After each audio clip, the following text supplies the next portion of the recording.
evening starting at 4 Eastern on CNN.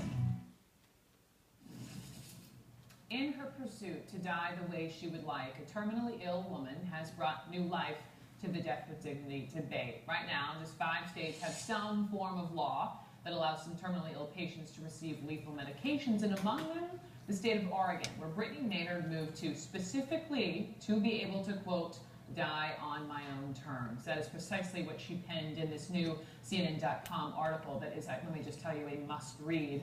Maynard is all of 29 years of age. She got married just over a year ago, and doctors gave her only 6 months to live because of brain cancer. I will die upstairs in my bedroom that I share with my husband,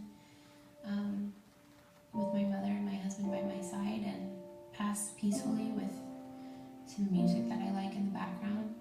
I can't even tell you the amount of relief that it provides me to know that I don't have to die the way that it's been described to me that my brain tumor would take me on its own. I hope to enjoy however many days I have left on this beautiful earth and spend as much of it outside as I can, surrounded by those I love. I hope to pass in peace.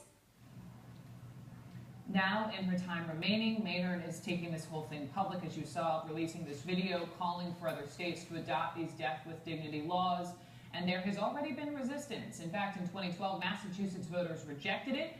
Even patients with lethal medications expressed doubt, as seen in the HBO documentary, How to Die in Oregon. You can't help having a little flicker of, well, maybe I won't die. Maybe I could live another 20 years. But what I try to do is transmute that into, wow, this is a great day. That awareness that every day I get to make a meal, that I get to kiss my husband, that I get to talk to my children. One more day.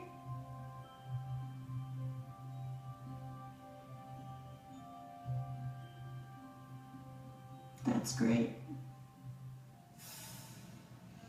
With me now, the director of that film, How to Die in Oregon, Peter Richardson. Peter, welcome. Thank you so much for coming in. People were already talking about your film the second we started talking about Brittany's story yesterday. Let me just begin with this. You profile multiple people in your film. You hear her talking about, flickers of doubt. Should I do this? Was that the sort of pervasive sense through all the different people you talked to, or was anyone 100% this is what I want to do? No, I think it was really, there was a lot of difficult decision making happening. Having this life-ending medication, I think for a lot of these people was, they knew it was there, that it was a safety valve for them, basically. That if things got really tough, that they would use it. Yeah, exactly. Some people, like Cody, for instance, kept it in her, her nightstand drawer. Other people kept it at a friend's house. They didn't really want the medication. Yeah, thank you. Yeah. So I think it's a very, very difficult decision. But her son was saying, initially, right, I don't necessarily support this, but I have to be there for my mom. We talk about just the conflict. I can't imagine a husband, a loved one saying, doctors could be wrong. You could be around much longer. Yeah, exactly. It was a very, very difficult decision even for Cody's family. Cody was very certain about this decision, but her son was, I think, very much against it. He wanted to see her, fight as long as she could. So I think eventually in the end, he came around and saw how this, brought her a great deal of comfort. But it was a very, very difficult decision for the family. Can you also just explain to me the process in which one determines, not necessarily setting a precise date, like in the case of Brittany, she wrote on CNN.com that her husband's birthday is in the end of October, and perhaps some days after will be the date that she chooses to take that potent pill. Walk me through how these people decide that. Well, it's a very difficult decision again. In Cody's case in the film, she also set a date, Memorial Day. That was the day that she was going to take the medication. And I was filming with her at that time, and the date, kept getting closer and closer, and she was still doing really well. And, she was kind of like, well, this existential dilemma. I've told my family, they've kind of, emotionally planned for this. Friends know this date, and what do? The date's here, and I'm still, alive and feeling great. I want to continue living. What did so ultimately, she didn't. She just moved the date. She said, I'm not going to set a date again. And she just realized that was totally unrealistic. So in other cases, it may be, something that's appropriate for a person. But in Cody's case, she lived another, I think, 6 months after that date. So So it's difficult, but I think that, you know, when you have this medication and when you're kind of confronted with this, you know, you make these decisions about, well, I have to have some certainty around this, and that's why, you know, I think sometimes people do set dates. You did the film in what, 2011? 2011, yeah. So in the time since, I'm sure you have talked to and gotten all kinds of feedback from people all across the spectrum. I mean, overall, how do Americans feel about the right to die?